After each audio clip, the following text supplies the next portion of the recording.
Group of 20 people who need to go from here to here, can you help? And I'd be like, no, that's not what I do.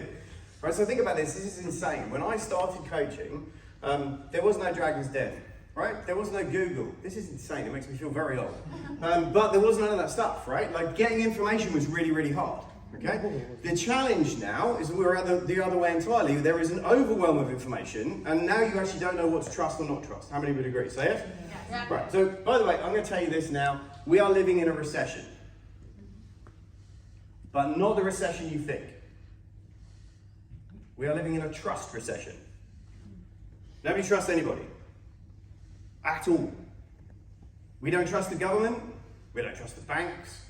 We don't trust the big institutions. We probably don't even trust some of the people we work with.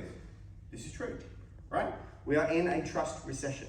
Trust is now the single biggest currency to doing deals. Where was the lady who wanted to raise $1.5 million? Where was she? She was